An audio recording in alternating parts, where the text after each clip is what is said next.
Hi guys, so I'm going to start my beading tutorials with a very simple project, and I thought this was good because it's a kit, and if you were interested in it, you can pick it up. It's by Flowery Bracelet Kit, and let me see the name here. Seed beads and flowers. See there? And I picked this up at Joann, and the reason I'm going to do this is because it has basic bead stringing and then a little bit of working with head pins to make your own little like dangles. And those are very basic things that you would do or need to know for beading. So I thought, why not? You know, I'll do this. Really cute, really simple. It's a stretch bracelet, and then it has these little items that you would add on to it. So I have here a mat. You do not need this. Like underneath that I have a placemat. Placemat will do just the same thing, and actually if you get a fabric placemat, it's very inexpensive and it serves the same thing where your beads won't roll around. But this is a beading mat, and it was actually really small. It came in a kit, and I thought, oh good, it comes with it, but it was like the smallest little piece of mat, and they cut it like with a scissor or something. It's all jagged, so I guess you get what you pay for, right? So I'll be using that. On the back of the Flowery kit, it shows you there that it comes with everything you need. But they say you do need a needle nose plier, a wire cutter, and then it says 2 chain nose pliers. And I thought, why would you need 2? And then I realized, oh, okay, they want you to open like jump rings with it or things like that, okay? But what I wanted to do is show you that you can make your own bracelet. It doesn't have to be this. Following the same instructions I'll be going over with you guys. Just picking out your own beads. So I got this at Joann not too long ago. It has white cream and black stretch cord in it, okay? So just something like this, or just your clear stretch cord, whatever you want to use. Just get some stretch cord, because that's what's going to come in the kit. You're going to need head pins and jump rings and things like that. And this just came from another kit that I had purchased, but you can buy these things separately. You need head pins, they're the ones that are flat, and they're the long wires, okay? And then jump rings, which are, there's a whole lot in here, but you would need some of those if you're going to be adding the dangles to your item, to your stretch bracelet. If you're not, then just the beads and the cord there. And if you're going to choose your own beads, I have an assortment of beads here, and basically the project has seed beads, very small ones, and then it has the larger beads, which are 6/0 or 8/0 in size. Some people call them E-beads. I'm not sure if this one, well, this one just says 6/0 check beads, but any of these would coordinate. I just chose these because I know it very easily. I would use like the black seed beads and then like some of these gray ones to kind of coordinate, and then add dangles that match with that. Okay, it doesn't have to be these little flowers. Things like this by Blue Moon Beads. It has everything in it that you would need to make the basic bracelet. It has large beads, seed beads. It has like tubular beads. It has all kinds of stuff in here, and these are very expensive. It's like $10, and you know they always go on sale at Joann, so they were, I think I ended up paying $6 for it, or 5 something. And then you can make your little dangles with beads that coordinate. So here are some other ones from Blue Moon Beads. They ended up being on sale for just a few dollars. And it has lots of fun things inside there. Okay, so I just kind of want to run that down if you were going to be making your own. And then of course you still need the same tools. So what I'm going to do is open this package up. It has very simple instructions when you open this here. Really cute, simple, and quick. But let me open it up and we'll get everything is packaged very neatly. The hardware or findings, your seed beads, and then your flowers. And Flowery does sell the flowers separately just like this, and different styles and colors and kits and things, so you can always pick them up if you want to make your own bracelet without having that kit, okay? But I'm going to open these up just to, I just wanted to show you guys the way very easily. First off, they want you to make 6 of just the larger flower. They look kind of like this, the bell shape, but I guess if you saw from the side it would look like this. 10 of the smaller flower, which look like little Pac-Man ghosts, and then 4 of the larger flower with one of the leaves. Okay, there are only 4 leaves in the kit, and you're gonna put those on head pins and just keep them to the side for when your bracelet's done. So I just want to show you really quickly. Okay, very easy. Take one of your head pins, and it looks like maybe a 2-inch head pin, and all you're gonna do is put them through your the flowers or the leaf and flower combination. So I'm gonna take one of the flowers, the little bell-shaped one, and it has a little hole. I'm just gonna put it right through. And you can do this with just regular beads. If it was just a nice chunky bead, just put it on there and then make your head pin, okay? If you're not using this kit. And then you're gonna put a leaf behind that. And now you have what looks like a little flower and leaf combo. And you have this piece sticking out. So what you're gonna do is take either your chain nose plier or your flat one here, and I have both, and I'm going to put it together. And what you're going to do is kind of take that end and twist it so it goes straight out, okay?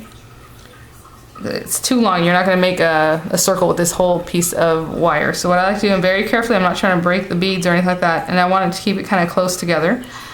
And I'm twisting it just so it turns to the side, as you can see there. And once you start beading more and more, you're going to realize how long or short to cut something for you to flip it back over on itself to make an eye pin on the other side, to make a circle so that you can attach it to the rest of your project. But for right now, I'm just going to cut it maybe about 1/3 of an inch out. Okay, and I'm going to cut that off. And this little piece that you cut off, you can save it for another project, and you can make your own eye pins on both sides, and you can attach beads to it. Okay, so I would just save it. So I'm going to take this from the very end, kind of in the first quarter of the needle nose plier, and I'm going to roll it over on itself. And I'm going to let go just to show you that it's starting to curl, as you can see there.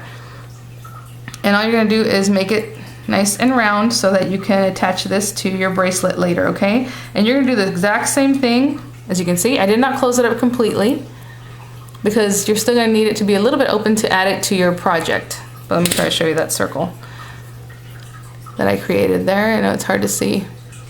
Okay? And I'm going to put this to the side. And I'm going to do the same thing to all 20 of the flowers and flower combo with the leaf, okay? So I'm going to do that, and then I'll come back for the actual beads. So I'm just going to show you I have all those done. Really cute. They're all on their little head pins, but I'm going to put those to the side. So the next thing you're going to do is you're going to take the little elastic it came with, or measure your own elastic out if you bought a whole strip of it, or roll of it. And I probably should have done this before because it's going to be kind of tedious. But they include 19 inches of elastic, and it says depending on how large you want your bracelet, you would cut here or there. So to make a 7.5 inch bracelet, you need 18 inches of this. And if you want it a little bit smaller, you can do 17 inches to begin with, and then it'll be smaller because you're going to wrap it around a few times. Or if you want a little bit larger, you can go with 19 inches. Okay, so supposedly they included 19 inches of chain, so I want mine a little bit smaller, or at the 18 inches for the 7.5 inch bracelet. Okay, so I'm just going to take my scissor. Actually, I'm not going to cut it right now. I'm just going to leave it this long because in case at the end, if you decide, oh, maybe this thing wasn't cut right or done right at the factory, all you're going to do is I would take that end, the end that you might end up cutting, it doesn't matter which one, and do the overhand knot there because that's going to hold your beads in place. So I'm just going to put the knot here, just a regular old knot, and now it leaves like a little lump there, and that's going to keep your beads from completely just falling out the other side. Okay, so now what I'm going to do is start stringing the seed beads and the larger beads. Like I said, they look like they're up 6/0 beads, and then the seed beads are 11/0 or check beads. That's the size, they're just regular little guys. And I would just start, and I'm going to start with the larger one just to make sure, even though I have that knot, that it's not going to slip out anywhere. And I would just leave it there. I'm not going to start pushing them all the way down to the end until a little while. So they said to go ahead and just start stringing them, and then like every inch or two, throw in another one of the larger beads, okay? So I'm going to take these little guys, and I'm just holding it. That's what's nice about this kind of elastic stuff. It's sturdy, and it makes its own needle, basically. If you're using, well, for this one you couldn't, because then you couldn't stretch it over your hand. But if you were using thread, you would need to have a needle on there, right? So I'm going to continue doing this because I know it's going to take forever. Actually, doing the other part with the little flowers was very, very quick. But I'm sure it's not that fun to sit there and just watch someone putting beads on a string. So I'm going to continue doing this, and then after about an inch or two, I'll add another dark green bead, okay? So a couple things since I finished. I brought the camera closer because I thought maybe that might help you guys see what I'm doing. And secondly, as you're stringing along, another thing you can do with this type of cord, I believe it's Stretch Magic or Bead Magic, whatever they call it, because it's a little bit thicker. For this kind that I showed you earlier, you would probably need to use a needle. It just depends on how thick the actual stretchy stuff is. But anyhow, with this one, since it's so taut like that, you can just go in and pick up your beads without even picking them up. Just shove it in there, see? And it goes right in. And I pick up a couple at a time, and if it's fighting you, don't fight it. Don't try to push it in there. A lot of times some beads, especially since there's like millions of them in a bag, the little hole isn't big enough. So I just go on to another one, So as you can see, I'm just stringing them right along. And there you go. Okay. Also, this kit does not have enough of the larger beads. And if I had other ones that would work, I would do that. But I think once it's coiled up, it's not going to matter because you're not going to be able to tell really where those stop and end. But I'm going to continue going. I just wanted to show you those couple of tips and things. And I only have this many beads left, so as many as this does and however wide or long a bracelet that'll be is what it'll be. And if it doesn't fit me, there's some traffic, it'll fit my niece or, you know, somebody like that, someone smaller. So I am going to continue until they're all strung. So that's it. Didn't take too much more. So what you're going to do is undo that first knot that's holding the beads back. Okay, and then you're going to bring this other guy in, and you want to do a square knot, not so much an overhand knot, but you want to do a square knot. And how I do my square knots is I'll put these guys together. Hopefully you can kind of see that. I'm crossing them over just like you would like your shoes. Hold on. Okay, one over the other. This stuff is really gangly. Okay, so I have one over the other one, and I'm going to tuck this inside, give it a little pull just so it's a little bit tighter. And then you're going to bring up both of the ends and do it again, basically. And just put one over the other and push that through. And then we're going to tie it really tight. So what I do before I actually squeeze this one tighter is I make sure that first one, you see how they're kind of getting it all in the way? I fix that again. So push everything back to where it should be. And it's going to take me a second to do. So I'm going to push everything back where it should be, and then I will firm up the tie, but I'll show you once I have this arranged correctly, okay? I just have to kind of untangled, sorry. And as you can see, there's like two. There's a bottom one. I don't know if you can see that. And then there's a top one, but I'm just going to pull them super tight. And as you pull it tight, they both come in, okay? And I usually like to do it twice, but when the cord's kind of thick like this, sometimes it'll make it unravel. Like it'll just make it easier to open. So I'm just going to pull it as tight as I can, and then I'm going to cut those ends off, okay? And this is why I didn't cut it off to begin with when it says to measure it. There's no reason to do that. You can just use that extra and you're still going to cut it off. So for me, it's easier to work with longer threads than to work with some little tiny ones that you cut at the very beginning. And you're going to cut these kind of close. And I left it a little bit long because what I like to do with that, I mean, it's still very short, if you can see there. I'm just going to kind of pull that larger bead over it, okay? So now it's buried inside the bead, those little pieces. So what they want you to do in the instructions is just make this into 3. Okay, that's what I'm saying. This is much smaller than I would wear. Probably my little niece could wear this. But if you're making your own, you're definitely going to have it as long as you want. You're going to have as many beads as you need and all that. With this little kit, there's no way. There's no way that kit, I used every single bead they had in there. And it makes a very tiny bracelet. But anyhow, so as you can see, all I did was coil it around into 3. So just turn it and then turn it one more time so you have a triple stack. Okay, so there's 1, 2, 3 basically coils of beads here, and you can arrange it however you like. If you think it needs to look one way or the other, you know what I'm saying, you just kind of move it around until you get it where you like. But what you're gonna do is, I'm just gonna move this a little bit more, is take the 4 larger jump rings. There are 4 large ones and there are 8 small ones, and the small ones are clearly smaller, as you can see there, okay? And they only give you what you need. They don't supply you with any extra. And why it says you need 2 pliers is you're going to hold one jump ring, or the jump ring with one, and then with the other one, and twist it to open it. Okay, as you can see there, it's open. And you're going to do it a little bit wider because on this one you need to get all these guys in here. And what they're saying is put in quarters. Okay, so let's say I put one here on the bracelet, and then you're going to take your pliers and close it up as best you can. Okay, and all I did was twist it back, and now it's closed around the bracelet. It's holding the bracelet in 3, as you can see there. So it says do it in quarters. So like the next one I'll put here. I'm going to open the next jump ring up and place it in that next little area.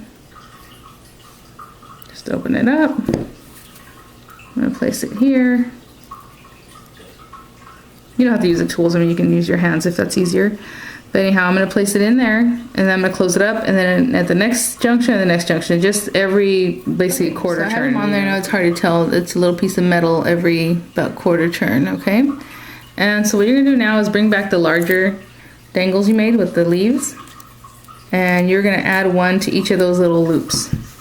Okay, so where you have the little metal loop, you're just gonna bring in one of your charms, and that's why I said to kind of leave it open, so mine aren't completely closed up, okay? So there's a little opening there, and just hook it into that metal, and then just close it up tight, okay? So if that means you have to turn it some more or press it or however you need to do to close it up. And for this one, I'm just gonna turn it a little bit more, and then I'm gonna try to squeeze it down, but there you go. As you can see, now it's on the bracelet. Okay, so I'm gonna do every single one of the larger ones just like that. This is looking super cute already, but there they are. All those little flowers are already attached. I'm gonna put this to the side for a minute because what you're gonna do is bring out all 8 of your little jump rings, the small ones. And these we're gonna open up. And you don't even have to open it, but I'm gonna open them up. I was gonna say because we left our other charms open, so really you can just slide the other charms on here. But what they're saying is that you should, yeah, you know what, I'll just leave it open, closed, because they're closed and I don't want to mess with them, because then it's just gonna give it more reason to perhaps open up later. So you're gonna take a couple of the flowers, and you wanna take one of the larger ones and one of the smaller ones, and you're gonna place it on your jump ring, the small way. So just add that one. And since it's still kind of open, like I said, I want to close it up, so I'm just going to pinch it to close it. Okay. And you can use your needle nose or this one. And then I'm going to take the other guy, and you're going to make 8 groups. There's 8 jump rings, so you need 8 groups of 2 flowers on each one. Okay. Sorry, I was out of. So I'm going to hang that on there and give it a good pinch so it doesn't fall off. Okay, and I'm gonna do that off camera because I can't, the angle is crazy to show you guys. So I'm just gonna pinch just like that with the other one, and then we're gonna have a little jump ring with 2 flowers, and we're gonna have 8 groups of them. Groups here, they look so cute. So all we're gonna do is bring back the bracelet, and you're gonna add, so if you were doing this with regular old beads, you would just, you know, have 2 smaller beads, or not small, but like the pearl size or something, and you would add them to your smaller jump ring, and then you would have placed the larger bead or bead dangle on a larger one, okay? And you know what, I'm almost looking at hindsight, it'd probably be better to make your own, because like I said, I ran out of beads. This isn't quite the size I would want. I do want to mention on that is basically do the math. If you want a 7.5 inch bracelet to go around and around to fit your wrist and then to go over your hand, you still want it to be 7.5 inches. So you're going to do 7.5 times 3, which would be 22.5 inches of the actual beading material, the string, and then you go from there. Sorry about that. So what I was saying is, if you need a 7.5 inch, you know, to go onto your wrist at that size, you're gonna have to use about 22.5 inches of the actual beading cord, and then you need to add at least 4 inches for the tying. If you only let yourself an inch on either side, so 2 more inches, it's going to be really small and really meticulous, and you're probably going to end up spilling the beads, and you're going to be really frustrated. So don't try to save material in that sense. You do want a good long cord to end up at the end for tying, okay? And then of course do the math. If you need it to be wider or, you know, larger, then just add more inches. So anyhow, so we're going to take one of the little groups and find where the jump ring opens. In this case, it's right here. And when you open the jump ring, I've just been doing this, but I want to make sure you guys know you don't pull them wide, okay? Because that makes them weaker. You twist them to the side, one way, one the other way, okay? And these, you're just going to add to one of the strands. Don't try to add it to all 3. Obviously, it's not going to work. So you're just going to get it and open it up wide enough so that it can go into the strand. Or if you can pull it tight, pull it open a little bit, it's easier to get to the actual strand there. And then bring back one of your guys and close it back up. Okay, just twist it back the way it was, and that's it. Okay, I hope you guys can see it. Right now it's getting darker and later, and it's hard for me to see what I'm doing here. But so that's it. So that's one of the little groups. And then you're just going to go and randomly add groups all around the bracelet. They don't have to stay on the same strand. They can go like on the middle strand, the outside strand, however you want, and just group them around so it looks cute. Okay, so I'm going to go ahead and do that. And really, you're probably going to end up putting like 2 in each little section, because there are 8 of them and there are 4 little sections. So like I'll grab this one, put it here, and then the next 2 sets, maybe one there and one there, okay? And it's gonna fill up the whole bracelet. So here it is, all done. Look how cute is that? And it makes a little noise. Oh, that is precious. Let me try to back up a little bit, maybe you can see it better. But how cute. So, I mean, nice little stretchy bracelet, and it does move around. As far as like the larger ones, if you put them in a certain spot, they might move, which is fine. So you stretch it, you put it on. I'm not even gonna attempt to because it's a little bit too small for me. But very cute, and again, if you have any questions about it or about the sizing, I know it kind of got confusing because I went with what the company said, but if you're making your own, remember, just if you're gonna do it 3 times around, just multiply the size of your wrist by 3, and then add a few more inches for your closure, okay, to tie it up. But other than that, you're good to go. And then all these cute little beads. They do sell, like I said, little flowers separate. It doesn't have to be Lallyberry. There's other companies that sell the little flowers. So I hope you guys try it out. And if you do, let me know or send me some pictures over or however, okay? So please let me know what you think of the tutorials. Is it too close? Am I too far up? Did you prefer when it was further up? Or let me know as far as that, the lighting, all that kind of good stuff, because it just helps me make better videos. And so this is the first one, and I'll have several more. Bye now.